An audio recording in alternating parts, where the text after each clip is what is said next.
Oke, bismillahirrahmanirrahim. Assalamualaikum warahmatullahi wabarakatuh. Selamat pagi dan salam sejahtera buat kita semua. Bagaimana kabarnya anak-anakku semua hari ini? Saya berharap kalian selalu dalam keadaan baik-baik saja ya. Baik anak-anak. Ntar dulu.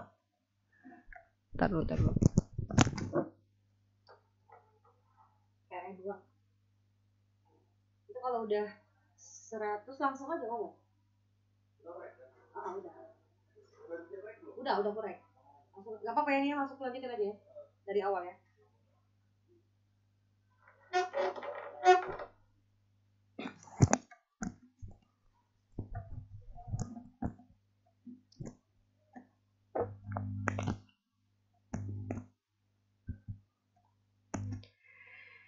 Bismillahirrahmanirrahim. Assalamualaikum warahmatullahi wabarakatuh. Selamat pagi dan salam sejahtera buat kita semua. Bagaimana kabarnya anak-anakku semua pada hari ini? Saya berharap kalian selalu dalam keadaan baik-baik saja ya. Baik anak-anak, ini pertemuan kita di video pembelajaran 2021 di pertemuan yang keempat ya. Kalau nggak salah iya. Baiklah, sebelum kita memulai pelajaran, seperti biasa pada pagi hari ini, marilah kalian berdoa sesuai dengan kepercayaan kalian masing-masing. Berdoa dimulai.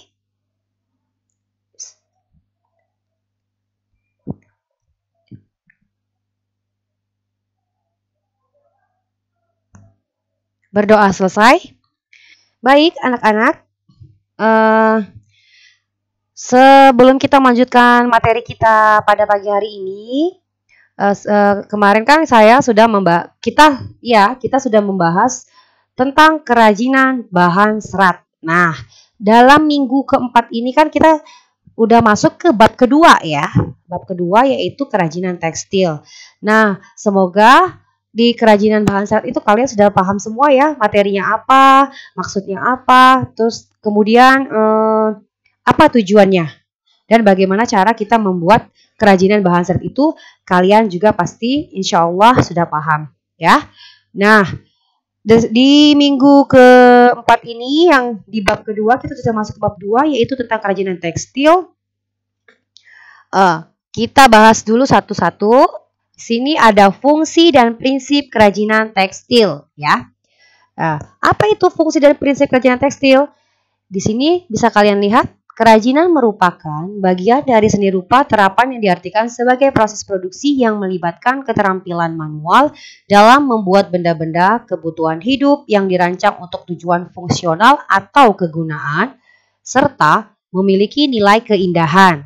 Produk itu dibuat tentunya memiliki tujuan. Selain untuk menghias dan kegunaan praktis, produk kerajinan tekstil itu dibuat untuk berbagai tujuan. Fungsi dari produk kerajinan tekstil ini memiliki beberapa tujuan. Misalnya nih, yang pertama yaitu tujuannya adalah fungsi sebagai fungsi hias ya. Kedua sebagai fungsi benda pakai. Yang ketiga adalah fungsi kelengkapan ritual. Kemudian yang keempat adalah fungsi simbolik. Next, arti dari fungsi-fungsi yang sudah saya sebutkan tadi ya, supaya kalian lebih jelas. Yang pertama yaitu fungsi penghias. Apa itu fungsi penghias?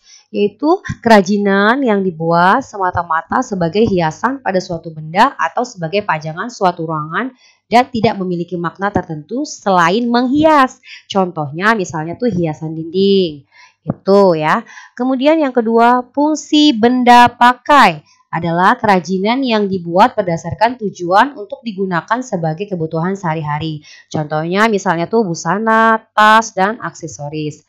Ketiga, fungsi kelengkapan ritual adalah kerajinan yang mengandung simbol-simbol tertentu dan berfungsi sebagai benda magis berkaitan dengan kepercayaan dan spiritual. Contohnya misalnya ulos. Ulos itu adalah kain tenun yang dikenakan saat upacara pernikahan, pemakaman, pesta adat lainnya ya. Itu kain ulos ya. Ulos itu kain tenun, disebut dengan ulos itu. Nah, kemudian yang keempat adalah fungsi simbolik. Nah, kerajinan tekstil yang tradisional selain sebagai hiasan juga berfungsi melambangkan hal tertentu yang berhubungan dengan nilai spiritual. Contohnya misalnya nih tapestri, tenun, dan batik yang dibuat dengan motif simbolik. Nah itu dari keempat fungsi itu ada pengertiannya masing-masing. Jadi kalian harus paham ini nanti ya. Oke, next anak-anak nih adalah contoh gambar kerajinan tekstil. Nah, bisa anak-anak lihat di gambar layar kalian. Yang pertama ini adalah hiasan dinding teknik batik. Nah, ini ya kerajinan hiasan dinding teknik batik contohnya seperti gambar yang pertama. Kemudian fungsi sebagai benda pakai. Misalnya seperti ini nih kerajinan nih. Oke. Kemudian gambar yang ketiga bisa dibuat tas. Yang keempat ini nih kain ulos tadi ya untuk pakaian adat tuh. Contohnya kurang lebih seperti ini yang ada di gambar layar Anda. Nah, kemudian ini kain tenun. Tuh. Kita lihat di sini gambarnya nih ya. Oke, next. Perbedaan kerajinan yang bisa dipakai sebagai fungsi hias dan fungsi pakai, misalnya seperti gambar di bawah ini. Perbedaannya ya. Misalnya nih sapu tangan yang dominan fungsi pakai. Jadi sapu tangan yang di atas ini, yang gambar yang pertama ini adalah hanya digunakan sebagai fungsi pakai. Dia polos ya. Nah, kemudian yang kedua, sapu tangan dengan tambahan unsur ornamen tetap masih dapat digunakan sebagai lap dan wajah. Tetapi sudah ada fungsi hiasnya karena sudah ada ornamennya. Seperti itu ya, oke. Kemudian yang ketiga, sapu tangan yang syarat dengan unsur estetik, tidak untuk digunakan ya, kecuali hanya sebagai hiasan. Jadi, untuk yang gambar ketiga ini, dia tidak bisa digunakan untuk kita pakai gitu ya, tidak bisa kita gunakan, tapi dia hanya untuk digunakan sebagai hiasan.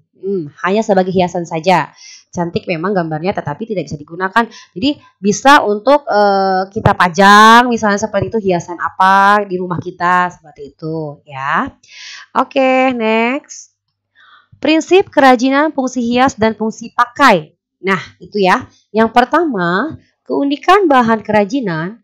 Yang kedua, keterampilan tangan. Yang ketiga adalah unsur estetik dan yang keempat adalah unsur hiasan. Oke, tadi ya sudah dijelaskan yang pertama tadi sebagai keunikan bahan kerajinan, keterampilan tangan, unsur estetik dan unsur hiasan itu adalah prinsip kerajinan fungsi hias dan fungsi pakai. Oke, paham anak-anak? Ya. Next, keunikan bahan keunikan bahan kerajinan ya. Bisa kita lihat sini. Sumber daya alam di Indonesia dapat dimanfaatkan sebagai bahan dasar kerajinan sangatlah banyak. Bahan alam yang dapat digunakan untuk produk kerajinan diantaranya yang di darat seperti tanah liat, serat, batu kayu, bambu, rotan, kulit, logam, batu. Adapun keunikan dari bahan alam tersebut adalah tanah liat memiliki tekstur halus dan elastis. Keunikan dari bahan buatan tersebut adalah lilin memiliki tekstur lembut. Selain itu juga sebagai daya alam lain misalnya laut yang menghasilkan bebatuan, cangkang kerang, sisik, ikan, dan tumbuhan laut. Nah, semua macam bahan dasar untuk memproduksi kerajinan dapat dipakai sebagai fungsi hias dan juga sebagai fungsi pakai. Oke, dalam mengolah bahan dasar tersebut harus menggunakan teknik. Teknik yang digunakan sesuai dengan bahan karakteristik bahan dasar yang digunakan. Nah, ini adalah keunikan bahan kerajinan. Oke, next. Ada beberapa macam teknik seperti misalnya teknik yang digunakan adalah salah satunya teknik jahit untuk tekstil yang menggunakan alat mesin jahit. Kemudian teknik ukir untuk kayu yang digunakan adalah alat pahat. Teknik rajut untuk serat menggunakan alat hakpen. Oke. Teknik sulap untuk surat dan pita menggunakan jarum. Dan teknik manual menggunakan tangan. Contohnya teknik lipat untuk origami misalnya. Seperti itu ya. Oke, paham ya anak-anak? Nah, ini contoh alat yang digunakan untuk berbagai teknik dalam berkarya kerajinan. Nih, contohnya nih, ini gambar yang untuk untuk membakar Misalnya buat kerajinan kain misalnya gitu. Dan ini adalah mesinnya ya, mesin untuk kita buat kerajinan tekstil. Oke. Next. Keterampilan tangan.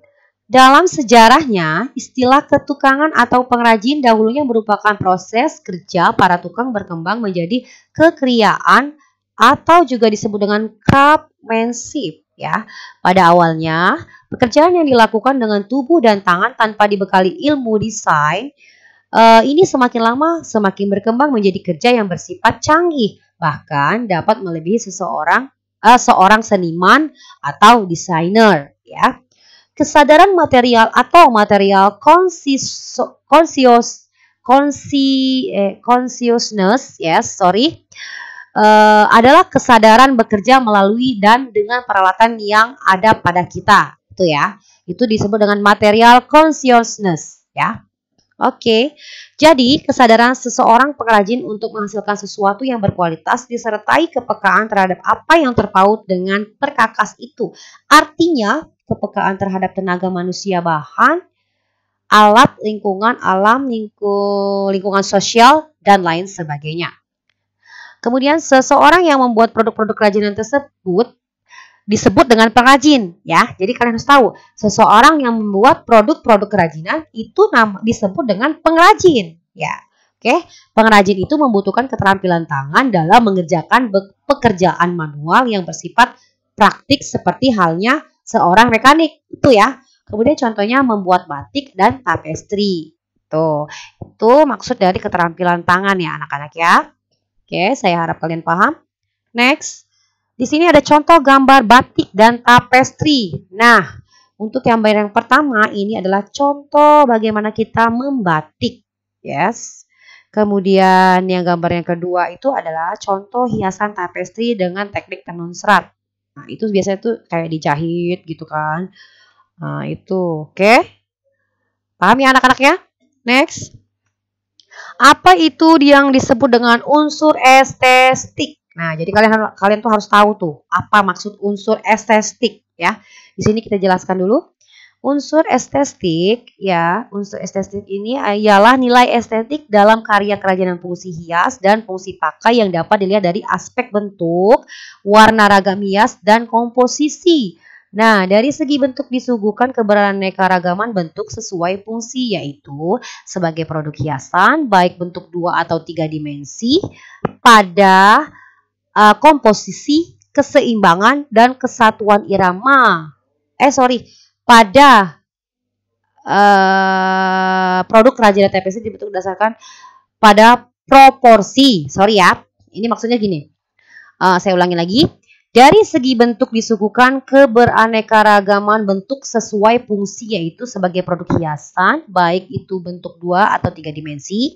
Karena tadi tulisannya agak belibet gitu. Pada produk kerajinan tapestri dibentuk berdasarkan pada proporsinya, kemudian komposisinya, kemudian keseimbangannya, dan kesatuan irama serta pusat perhatian, sehingga dihasilkan kerajinan yang harmonis. Nah, fungsi warna sebagai penunjang keindahan dan sebagai perlambangan. Jelas ya? Maksudnya gini, kalau kita membuat kerajinan itu, kita harus kita campurkan dengan warna-warna yang bagus, yang indah gitu, sebagai penunjang bahwa kerajinan kita itu supaya orang tuh tertarik dengan kerajinan yang kita buat gitu maksudnya ya. Oke, paham? Fungsi warna sebagai penunjang tadi yang udah saya jelaskan ya. Contohnya misalnya produk 3 dimensi dan produk 2 dimensi. Nah, jadi produk 2 dimensi dan 3 dimensi itu bisa kalian buat kerajinan, diberikan warna sesuai dengan yang kalian suka gitu ya. Oke, paham ya anak-anak ya? Itu namanya unsur estetik. Oke. Nih, contohnya seperti ini nih. Seperti produk 3 dimensi. Produk 3 dimensi itu kan seperti tas. Produk 3 dimensi itu kan yang bisa kalian lihat dari depan, belakang, samping, kiri, kanan itu kan namanya termasuk 3 dimensi kan. Seperti contohnya tas nih. Tas ini adalah buatan seseorang atau buatan pengrajin ya kan. Itu namanya disebut kerajinan tekstil. Nah, jadi tas ini termasuk dengan kerajinan tekstil yang dibuat oleh pengrajin. Seperti itu. Dan diberikan warna-warna yang cantik sesuai selera dari pengrajin dan agar lebih menarik oleh konsumen. Seperti itu. Oke, paham ya? Yang kedua adalah produk di 2 dimensi. Produk 2 dimensi itu seperti kayak hiasan dinding. Nah, dia itu kan hanya bisa dilihat dari depan saja, ya kan? Seperti itu. Contohnya ini nih, gambar batik ini nih. Misalnya gambar batik ini sudah dibuat oleh pengrajin dan bisa jadi untuk fungsi hias, seperti itu. Oke? Dia nggak bisa dipakai. Kalau 2 dimensi itu hanya untuk fungsi hias. Kalau 3 dimensi itu bisa dipakai, seperti contohnya tas. Kemudian juga ada juga yang membuat orang tuh membuat baju gitu kan, seperti itu kan ya. Oke, next. Unsur hiasan atau ornamen. Unsur hiasan atau ornamen adalah unsur dekorasi yang dibuat dengan berbagai cara, diantaranya dilukis, diukir, dan dicetak. Ada 2 jenis cara penerapan unsur hiasan pada produk kerajinan, yaitu yang pertama hiasan pada permukaan produk, yaitu hiasan yang dibuat setelah produk kerajinan selesai dibuat. Kemudian hiasan struktur, yaitu pembuatan hiasan dibentuk sejak awal kerajinan dibuat sehingga menyatu dengan produk itu sendiri. Oke, ragam hias merupakan identitas suatu daerah yang memiliki keunikan dan karakteristik yang berbeda dari daerah satu dengan daerah lainnya. Ragam hias daerah diaplikasikan pada bermacam-macam benda seperti kain, ukiran, pada rumah dan perabotan rumah tangga, senjata tradisional, alat musik tradisional, busana daerah, serta aksesoris dan perhiasan. Oke, itu ya maksudnya dari unsur hiasan. Next, anak-anak. Di sini adalah contoh gambar ragam hias permukaan pada kain teknik sulam. Nah, bisa kalian lihat gambar ini kayak gambar wayang-wayang gitu ya gambarnya ya. Oke, kemudian yang kedua ini adalah ragam hias permukaan pada kain batik Medan. Ini. Kemudian ragam hias struktur teknik rajut. Ini nih rajut loh. Bisa dibuat tas-tas gitu ya, rajut seperti ini ya. Mungkin kalian juga sudah nggak asing lagi melihat gambar-gambar seperti ini. Oke, next. Nah, berarti untuk kerajinan tekstil di minggu ini saya cukupkan sampai di sini saja dulu. Supaya kalian bisa memahami dulu apa tujuan dari maksud pembelajaran ini dulu. Jadi nggak usah banyak-banyak dulu ya. Jadi, dan ini ada soal latihan seperti biasa. Di minggu ini saya akan memberikan soal latihan kalian. Jawablah 5 soal ini. Yang pertama soalnya adalah apa yang dimaksud dengan kerajinan tekstil. Yang kedua, sebutkan fungsi kerajinan produk tekstil. Apa yang dimaksud dari 4 fungsi produk tekstil itu. Kemudian 4, sebutkan 2 jenis cara penerapan unsur hiasan pada produk kerajinan. Yang kelima, apa yang dimaksud dengan unsur ornamen atau hias. Oke anak-anak, paham ya maksudnya? Apabila kalian menonton video pembelajaran saya dari awal sampai akhir, insya Allah kalian akan bisa menjawab semua pertanyaan ini. 5 pertanyaan ini ya. 5 pertanyaan ini ada semua jawabannya di materi yang sudah saya jelaskan tadi. Oke, paham anak-anak? Baiklah anak-anak, cukup sekian dulu video pembelajaran saya dari minggu ini ya. Saya harap kalian paham dan bisa menjawab pertanyaan yang saya berikan. Jika saya ada salah, kurang ataupun lebih, saya mohon maaf sebesar-besarnya ya. Oke, jangan lupa seperti biasa kalian like, share, and subscribe. Saya akhiri. Wassalamualaikum warahmatullahi wabarakatuh.